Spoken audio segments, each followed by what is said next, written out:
Hello student, स्वागत है आपका मेरे YouTube channel GK special bye SP sir पे। आज फिर मैं एक करंट अफेयर्स का नया टॉपिक लेके आपके सामने उपस्थित हूँ।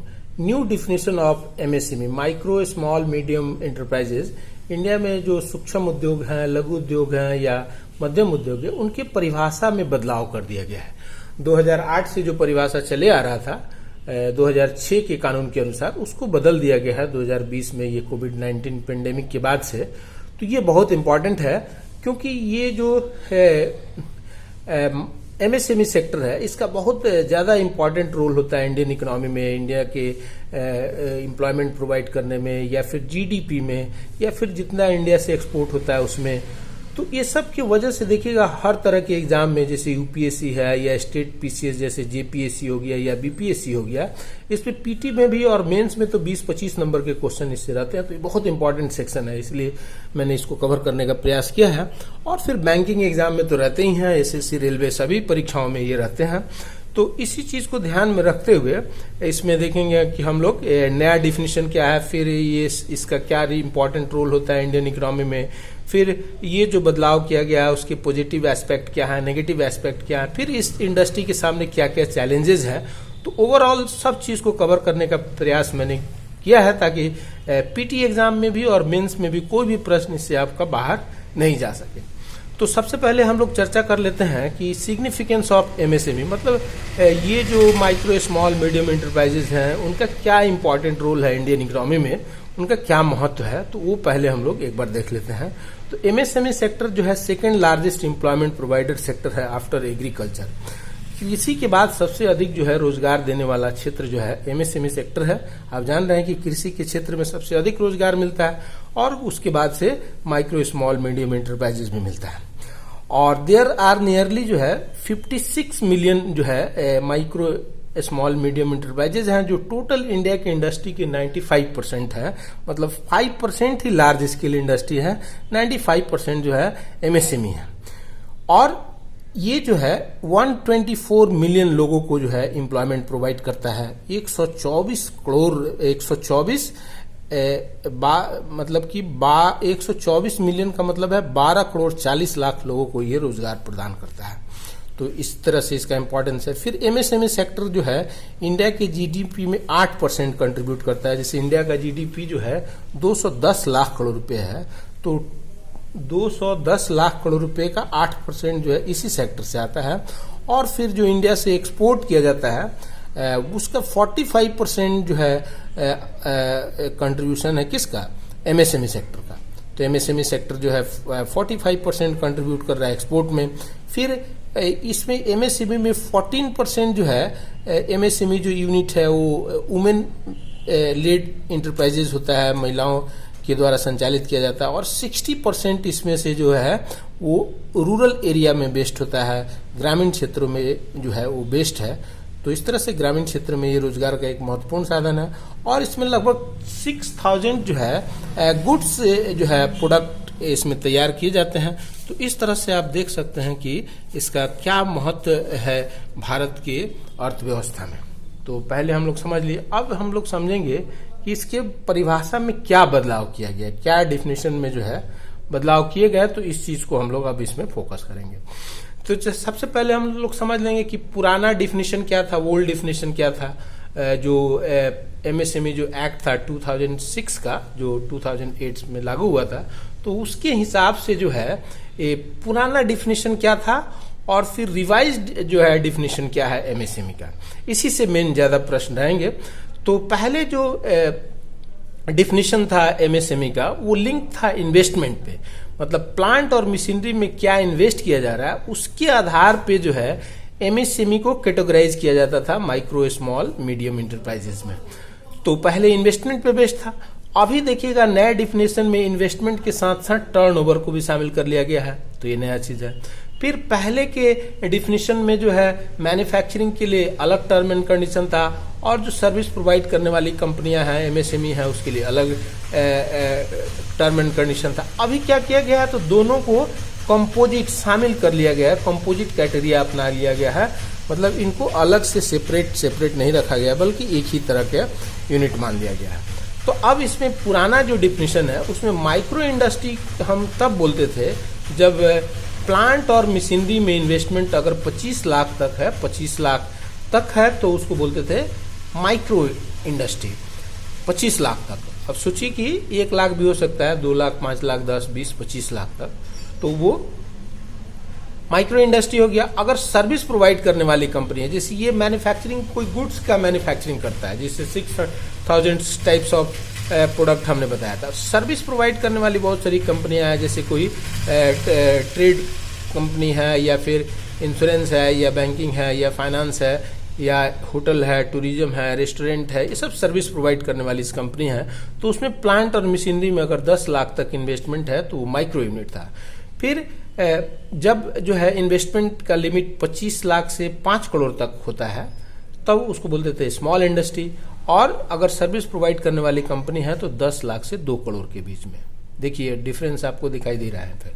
फिर मीडियम स्केल इंडस्ट्री उसको बोलते थे जब 5 करोड़ से बढ़ के 10 करोड़ तक इन्वेस्टमेंट हो गया तो मीडियम स्केल इंडस्ट्री हो गया। और अगर वही सर्विस प्रोवाइड करने वाले एमएसएमई है तो 2 करोड़ से 5 करोड़ के बीच में प्लांट मशीनरी में इन्वेस्टमेंट हो गया, तो वो हो गया आपका मीडियम स्केल इंडस्ट्री। इससे अधिक 10 करोड़ से अधिक या 5 करोड़ से अधिक सर्विस प्रोवाइड करने वाली कंपनी में, तो वो जो है आपको किस तरह की कंपनी होगी, तो लार्ज स्केल इंडस्ट्री हो जाएगी। तो ये पुराना डेफिनेशन था। अब जो नया डेफिनेशन है, रिवाइज जो डेफिनेशन आया है, कंपोजिट क्राइटेरिया है इन्वेस्टमेंट और टर्नओवर का, तो 2 चीजें हैं इसमें बदलाव। जैसे मैंने बताया कि केवल पहले इन्वेस्टमेंट पे बेस्ड था, अभी टर्नओवर का मतलब एनुअल जो कंपनी जो प्रोडक्ट तैयार कर रही है या जो सर्विस प्रोवाइड करने वाली सर्विस प्रोवाइड कर रही है, उस प्रोडक्ट से या सर्विस से उसको एनुअल कितना इनकम जो है रेवेन्यू प्राप्त होता है, उसको बोलते हैं टर्नओवर। तो वो दोनों पे बेस्ड कर दिया गया है। और फिर ये जो अलग अलग कैटेगराइजेशन था मैन्युफैक्चरिंग और उसको मिला दिया गया है। तो दोनों के लिए 2 शर्त आपको पहले देखना होगा, इन्वेस्टमेंट और फिर टर्नओवर। तो इन्वेस्टमेंट अगर अप टू 1 करोड़ है तो माइक्रो स्केल इंडस्ट्री हो गया। अब समझिए कि ये 25 लाख से बढ़ के कितना हो गया, 1 करोड़ हो गया। तो माइक्रो के लिए 1 करोड़ तक इन्वेस्टमेंट है। फिर स्मॉल स्केल इंडस्ट्री के लिए जो है आपको 10 करोड़ तक का इन्वेस्टमेंट। और फिर अगर स्मॉल से मीडियम है तो मीडियम के लिए 50 करोड़ तक का इन्वेस्टमेंट। पहले देखिएगा ये रिवाइज्ड का भी रिवाइज्ड हुआ है, मतलब पहले रिवाइज जो किया गया उसमें मीडियम के लिए लगा रखा गया था 20 करोड़, लेकिन 20 करोड़ से इसको बढ़ा के फिर 50 करोड़ कर दिया गया। तो ये 2 बार चेंज हुआ है, ध्यान में रखिएगा। पुराना जो रिवाइज जो ही था वो पुराना में 20 करोड़ था और नया में 50 करोड़ है, मतलब रिवाइज का भी रिवाइज हो गया है। तो ये इन्वेस्टमेंट हो गया। और अगर इन्वेस्टमेंट के साथ टर्नओवर हम देखेंगे तो 1 करोड़ आपका इन्वेस्टमेंट और 5 करोड़ टर्नओवर है तो माइक्रो, 1 करोड़ 10 करोड़ इन्वेस्टमेंट और 50 करोड़ तक टर्नओवर है तो स्मॉल। और मीडियम हो गया 50 करोड़ तक इन्वेस्टमेंट और 250 करोड़ टर्नओवर। पहले के रिवाइज डिफिनेशन में ये 100 करोड़ था, उसको बढ़ा के 250 करोड़ कर दिया गया, 250 करोड़।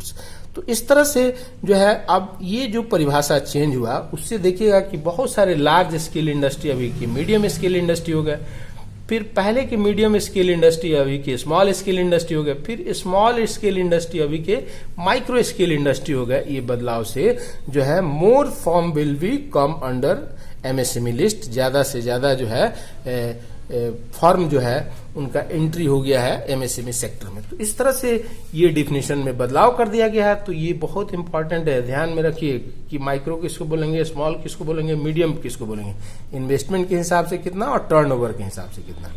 तो अब कोई भी जो है कंपनी जो है इसमें क्यों आना चाहती है, क्या बेनिफिट्स है, benefits for companies under MSME. तो इसमें सबसे बड़ा बेनिफिट है कि banks loan become cheaper, bank का उधार सस्ता हो जाता है क्योंकि इसमें बहुत कम रेट ऑफ इंटरेस्ट पे जो है लोन मिलता है, क्योंकि MSME loan becomes under priority sector. ये प्रायोरिटी सेक्टर के अंडर में आता है। पीएसएल लैंडिंग, प्राथमिकता के आधार पे बैंकों को लोन देना पड़ता है एमएसएमई सेक्टर को, तो इसलिए बैंक का उधार जो है सस्ता होता है। क्योंकि देखिएगा ये सुने होंगे मुद्रा bank, micro unit development refinance agency, micro units के लिए बनाया गया था। फिर small industry development bank of India SIDBI, या फिर नाबार्ड सुने होंगे, national bank for agriculture and rural development. तो रूरल डेवलपमेंट में केवल एग्रीकल्चर के साथ साथ देखिएगा ये सब एमएसएमई सेक्टर भी आता है। तो ये जो इतने इंपॉर्टेंट फाइनेंशियल इंस्टीट्यूशंस है, इनके जितने रिसोर्सेस हैं वो सब डिवोटेड हैं किसके लिए? माइक्रो स्मॉल मीडियम इंटरप्राइजेस के लिए। तो इसलिए इसमें बहुत सारे बेनिफिट्स है। तो हर कोई जो है चाहता है कि वो एमएसएमई के दायरे में आ जाए। फिर एमएसएमई के दायरे में और क्यों आना चाहता है? क्योंकि बहुत सारे टैक्स रिबेट जो है एमएसएमई के लिए होते हैं, टैक्स में छूट दिया जाता है सरकार के द्वारा। फिर उसी तरह से बहुत सारे गवर्नमेंट जो टेंडर होते हैं ओपन किए जाते हैं, रिजर्व कर दिए जाते हैं एमएसएमई इंडस्ट्री के लिए। तो इसलिए भी बहुत सारे उद्योग जो है इसमें आना चाहते हैं। तो ये सब चीजें जो है ये बेनिफिट्स हैं एमएसएमई सेक्टर की। अब इसका नेगेटिव इम्पैक्ट क्या है? तो बहुत सारे जो लार्ज स्केल इंडस्ट्री जो भी इसमें आ जाएंगे, तो इसमें जो माइक्रो इंडस्ट्री है जो रियल में एमएसएमई के अंतर्गत आते हैं, तो उनके लिए जो है वो क्राउड आउट, मतलब कि उनके लिए ये फायदेमंद नहीं है। इनके इंक्लूजन से जो है उनको जो है लॉस होने वाला है स्मॉल स्केल के लिए, क्योंकि ज्यादातर जो बेनिफिट है वो सब बिगर फॉर्म को मिल जाते हैं, क्योंकि बैंक जो है ज्यादातर लोन बिगर फॉर्म को देते हैं। तो इसमें जो रियल में माइक्रो स्मॉल इंटरप्राइजेस थे तो उनको जो है लॉस होने की संभावना है इस नए परिभाषा से। फिर अब इस इंडस्ट्री के सामने क्या क्या चैलेंजेस है? तो इस इंडस्ट्री के सामने सबसे इंपॉर्टेंट चैलेंज है कि absence of adequate timely banking finance. समय से इनको बैंक से फाइनेंस नहीं मिल पाता है, तो अपने कैपेसिटी को बिल्ड नहीं कर पाते हैं। फिर लिमिटेड कैपिटल, इनके पास पूंजी का कमी होता है। फिर नॉलेज का भी कमी होता है, तो इसलिए जो है वो मॉडर्न चैलेंजेस को फेस नहीं कर पाते हैं। फिर लो प्रोडक्शन कैपेसिटी जो क्षमता है उत्पादन का वो कम है, तो कम होने की वजह से ये ज्यादा प्रोडक्ट नहीं कर पाते हैं और फिर ज्यादा जो है उसका बेनिफिट नहीं ले पाते हैं, लाभ नहीं कमा पाते हैं। तो ये उसका एक चैलेंजेस है। फिर स्किल्ड लेबरर का इसमें कमी होता है और एफोर्डेबल कॉस्ट पे स्किल्ड लेबर जो है इस इंडस्ट्री के सामने अवेलेबल नहीं है। तो ये जो है इसका प्रॉब्लम है। फिर इनइफेक्टिव मार्केट स्ट्रैटेजी, इसमें जो है उस तरह के मार्केट एक्सपर्ट नहीं होते हैं जो प्रोडक्ट का सर्विस का मार्केटिंग कर सकें। तो ये भी इसके सामने चैलेंजेस है। फिर मॉडर्नाइजेशन और एक्सपेंशन का जो है इसमें कमी पाया जाता है। मॉडर्नाइजेशन में बहुत सारे बाधाएं हैं या फिर एक्सपेंशन में बहुत सारी बाधाएं हैं। तो ये सब चैलेंजेस हैं स्मॉल स्केल इंडस्ट्री के लिए, माइक्रो इंडस्ट्री के लिए। तो ये सब कंप्लीट जो इसका मैंने एक वीडियो बनाया जिसमें सब चीज को रखने का प्रयास किया, करंट अफेयर्स, उसका इम्पोर्टेंस, फिर उसका चैलेंजेस, बेनिफिट्स, नेगेटिव्स, सब चीज को मैंने रख दिया ताकि कोई भी परीक्षा हो, पीटी हो, मेंस हो, सब एग्जाम में आपके प्रश्न जो है कवर हो जाए। तो इसी दृष्टि से मैंने ये वीडियो जो है बनाया है। तो अगर वीडियो अच्छा लगा तो इसको जो है लाइक कीजिए और चैनल को सब्सक्राइब कर लीजिए ताकि कोई भी जो आने वाला जो वीडियो मैं बनाऊं उसका नोटिफिकेशन आपको समय से मिलते रहे। इस वीडियो में इतना ही। वीडियो देखने के लिए बहुत बहुत धन्यवाद। मेरे अगले वीडियो का इंतजार कीजिए। नमस्कार।